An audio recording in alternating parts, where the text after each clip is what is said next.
शिक्षा एक ऐसी वस्तु है जिसका उपयोग पुरानी पीढ़ी नई पीढ़ी पर करता है, जिसका प्रस्तुतिकरण वर्तमान में नहीं होकर भविष्य में होता है। इसमें 1205 शिक्षक जो हैं, जब उनका थंब इम्प्रेशन को मिलाया गया, फर्जी पाए गए, नैन को मिलाया गया, जो मापक यंत्र है उसके द्वारा, तो फर्जी पाए गए हैं। फर्जी इस रूप में है कि एक ही शिक्षक के सर्टिफिकेट पर ये लोग 55 जगह नौकरी कर रहे हैं।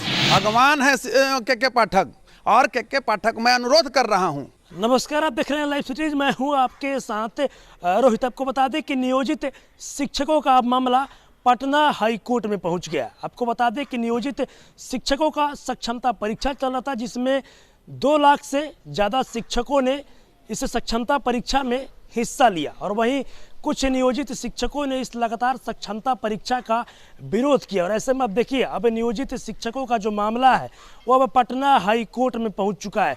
13 तारीख को इसको लेकर अब सुनवाई भी होना है। देखिए, तमाम मुद्दों पर मेरे साथ बातचीत करने के लिए पटना हाई कोर्ट के चर्चित वकील हैं कौशलेंद्र नारायण जी, हम इनसे बातचीत करेंगे। सर, अब तो नियोजित शिक्षक का जो मामला था वो अब हाई कोर्ट पहुंच चुका है। धन्यवाद कि आपने इस समसामयिक मुद्दे पर, बीइंग ए लॉयर, जो मेरा अपना एक्सपीरियंस है जी, जो लीगल नॉलेज है, जी, इसके पहले भी आप लोग को हम बोलते थे कि बीएड की बहाली प्राथमिक विद्यालय में नहीं होगी, जी, क्योंकि सुप्रीम कोर्ट का डबल बेंच का ऑनरेबल जस्टिस सुधांशु धुलिया और ऑनरेबल जस्टिस अनिरुद्ध बोस का फैसला है, तो लोग को विश्वास नहीं होता था। इस बार भी मैं आपको स्पष्ट रूप से कह रहा हूं कि शिक्षक जो आए हैं, 13 तारीख के सुनवाई जो होने वाला है, तो हमको बताने में कोई डर भय नहीं है। उनको कोई मतलब, मेरा जो बीइंग एक लॉयर जो एक्सपीरियंस है उसके अनुसार पर राहत नहीं मिलने जा रहा है। वो आए हैं कि परीक्षा नहीं हो। जी, हाँ, वो लगातार उन लोग का ये भी कहना है कि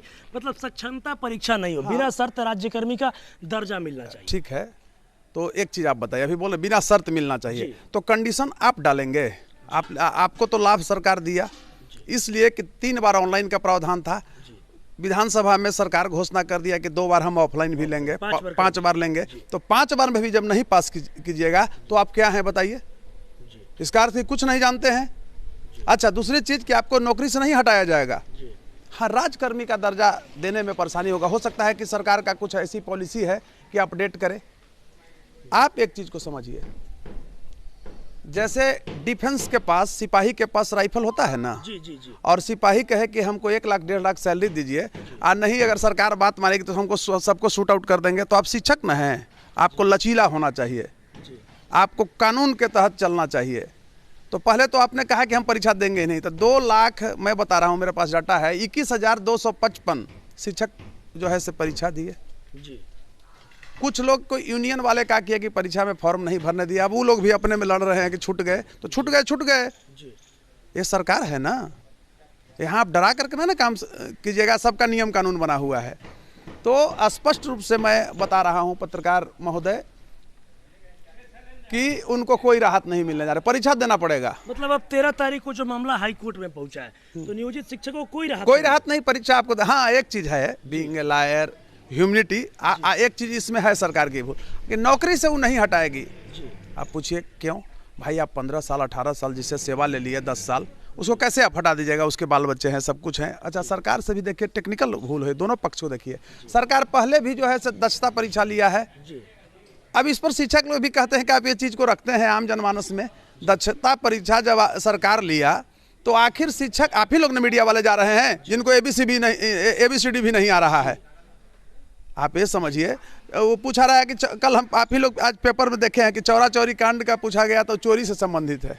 बताइए, तो कहने का अभिप्राय मेरा यह है कि जो आपका तत्कालीन आपने जो प्रश्न किया उसका उत्तर यही है मेरे तरफ से, लीगल जो मेरा एक्सपीरियंस है उसके अनुसार, कि कोई उनको परीक्षा से राहत नहीं मिलेगा। परीक्षा से राहत नहीं मिलेगा नहीं, हाँ, लेकिन एक चीज है, नौकरी से भी उनको नहीं हटाया जाएगा। ह्यूमनिटी ये है, नौकरी से नहीं हटाया। हाँ, 15 साल 20 साल। 13 तारीख को जो मामला आएगा उससे नियोजित शिक्षकों को राहत नहीं मिलने जाएगा। एकदम नहीं मिलेगा। बार मैं कह रहा हूँ, परीक्षा एकदम देना पड़ेगा। अच्छा सर, आपने बताया कि 5 पेपर जो देने का प्रावधान किया गया है, अगर नियोजित शिक्षक का उसमें नौकरी नहीं जाएगा, लेकिन कई ऐसे शिक्षक हैं जिनको इस बात का डर है कि अगर हम परीक्षा में पास नहीं होते हैं तो फिर नौकरी चली जाएगी। देखिए, मेन डर यही है। मेन डर यही है कि अगर 5 बार हम फेल कर जाएंगे सरकार हमको भगा देगी। नहीं, सरकार राजकर्मी नहीं बनाएगी। राजकर्मी का बहुत सा सुविधा हो जाता है गवर्नमेंट की तरफ से। जो नियोजित के मापदंड पर आप बहाल हुए हैं वो मापदंड आप पर लागू होगा। आप पढ़ाते रहिए। पहले 1500 पर आप पढ़ाते थे ना, फिर 6000 हुआ, आज 40,000 आपका पेमेंट हो गया है। बीपीएससी वाले को उतना मिल रहा है। तो कहने का अभिप्राय है कि सरकार आपसे डरेगी नहीं ना, कोर्ट डरेगी नहीं ना।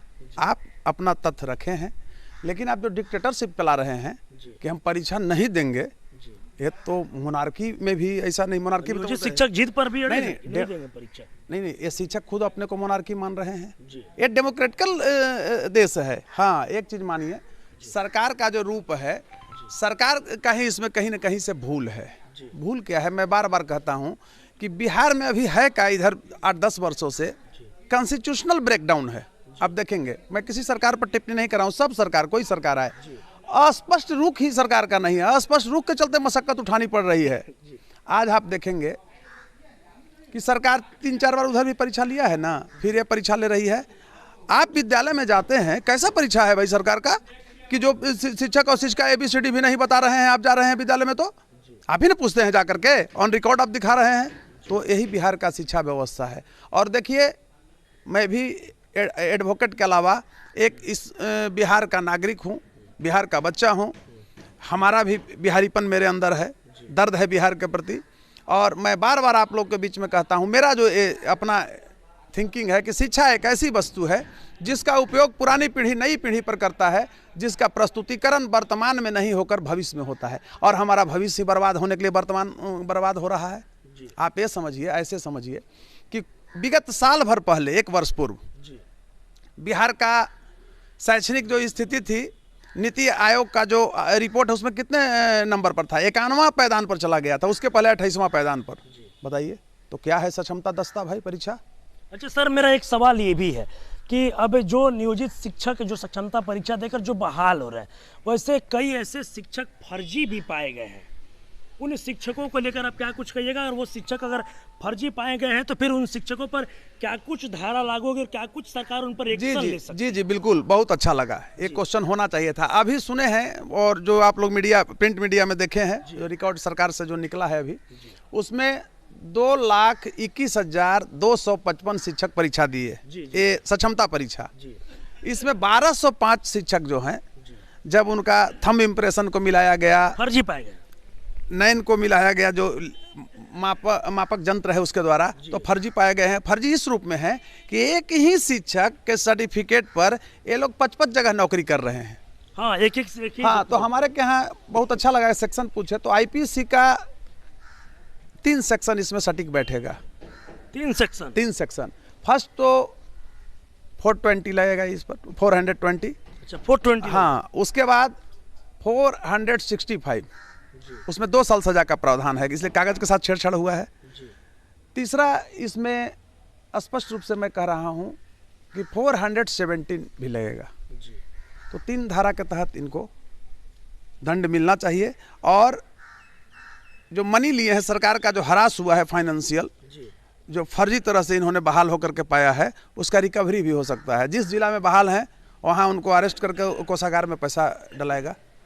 तो मतलब अरेस्ट भी हो सकते हैं? एकदम हो सकते हैं। गलत बताइए, फर्जी काम किए हैं तो अरेस्टिंग तो ही है। 420 में अरेस्टिंग नहीं है, अगर तो नन अवेलेबल है।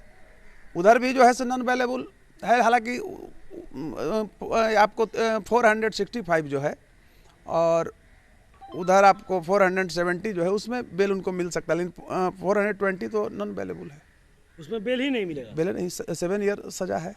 तो सजा ही लोग के मिलना चाहिए। मैं बार बार बोलता हूँ, हमको शिक्षकों से ये नहीं लग रहा है परवाह। हम बिहार को उन्नत बनाना चाहते हैं, अपडेट करना चाहते हैं जी।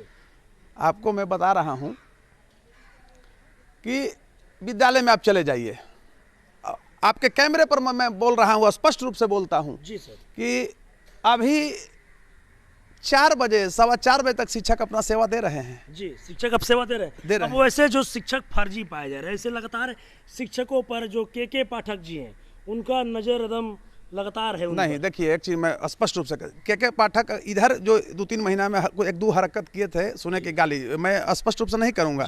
हो सकता है फैब्रिकेटेड वीडियो होगा, लेकिन वो तो व्यक्ति भगवान है शिक्षा के लिए। शिक्षा के लिए भगवान है। हाँ, बिहार का इतिहास उन्होंने बनाया।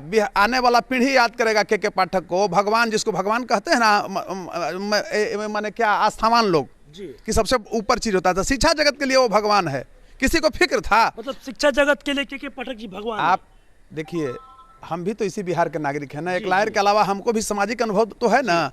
तो आप चले जाइए, ये लोग क्या करता था, जितना वीडियो आपको बीओ, मैं अपने बता रहा हूँ डीओ, जाकर के देखिए कितना करप्शन है ऑफिस में। के पाठक ने रेगुलराइज कर दिया, डीओ को भी कमाई बंद कर दिया। तो ईमानदार और ब्रेव जो पदाधिकारी है उसको तो मतलब लोग तंग करेगा ही, कोई पसंद करेगा। जब मैक्सिमम भ्रष्ट लोग हो गए हैं तो शिक्षक लोग नौकरी नहीं करते थे। ये लोग करते थे क्या, 12 बजे विद्यालय जाते थे और 2 बजे भाग जाते थे। शिक्षकों का भी यही दशा था। मतलब हम पूरे शिक्षक जो समुदाय है उसके बारे में बोल रहे हैं। आज आप जाके देखिए, आप अपने गांव से, आप भी किसी गांव से बिलोंग करते होंगे, ठीक है, आप नहीं होंगे, आपके पापा रहते होंगे वहाँ, दादाजी रहते होंगे, उनसे पूछिए कि आपके विद्यालय में क्या दशा था। ये लोग 11 साढ़े 11 कहीं विद्यालय नहीं खुला। अच्छा, क्रिमिनल्स लोग भी बहाल हो गया जो शिक्षक में, वो लोग करते हैं क्रिमिनल्स लोग। बिल्कुल, आपको मैं ऑन कैमरा बोलने में, नाम लेने में डर, उससे डर नहीं है। थोड़ा बिहार का ज़्यादा बदनामी हो जाएगा, सरकार का भी बदनामी होगी। आप एक चीज़ देखिए, सब जो ये बहाल हुआ था, ये लोग करता था क्या कि हेडमास्टर को डरा देता था कि रजिस्टर भेज दीजिए और साइन करके एब्सेंटी भेजवा देता था। ये सब के पाठक ने रोका है। तो बताइए कि के पाठक दूसरे राज्य का रहने वाला व्यक्ति, बिहार कैडर का IPS और इतना बड़ा काम कर रहे हैं, तो उनको प्रशंसा होनी चाहिए कि शिकायत होनी चाहिए। आप ये बताइए।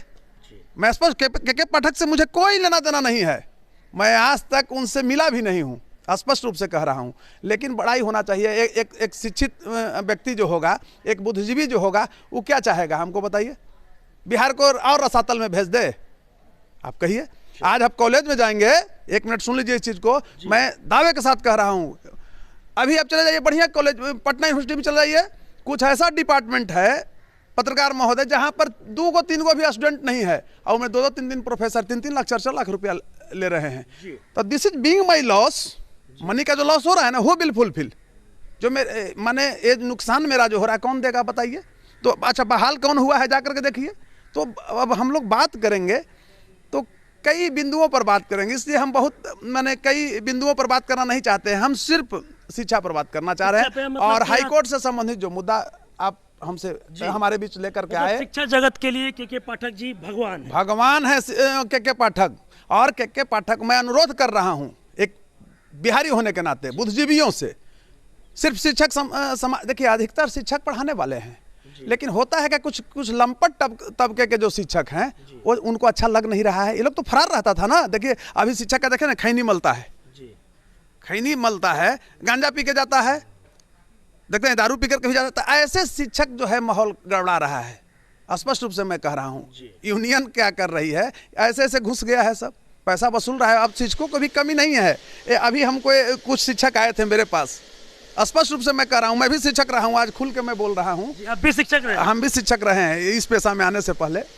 तो मैं बता रहा हूँ, पहले हम ये लोग के 6-6, 8-8 हज़ार, 10 हज़ार, अब तो अच्छा पैसा मिलता है, तो 1000-2000 चंदा लाया तो देने में दिक्कत नहीं हो रहा है। अब यूनियन में जो है उसको क्या जरूरत है, वो तो करोड़ों रुपया वसूल लिया। बात को समझिए। तो वो इस तरह से बर्बाद कर रहा है। वो बिहारी, वो कभी बिहार का हित कर रहा है, वो बिहार को बर्बाद कर रहा है।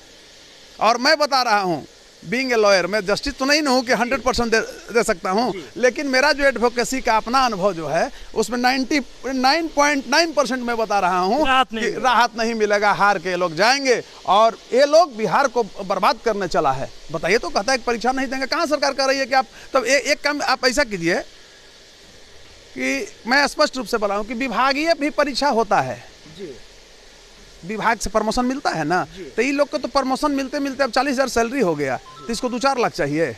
बताइए।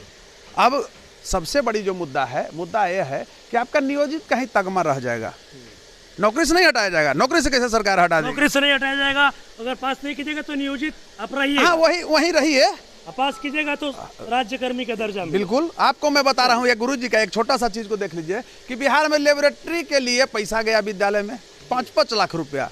मिडिल स्कूल तक कि लेबोरेटरी को अपग्रेड किया जाए। 3 लाख रुपया और गया सामान अपग्रेडेशन के लिए, 8 लाख रुपया। ये गुरुजी लोग किया है क्या? कितना बड़ा खिलवाड़ हेडमास्टर हमारे बच्चे के साथ में स्पष्ट रूप से ये चीज़ बोलते हैं तो लोगों को खराब लगता हो।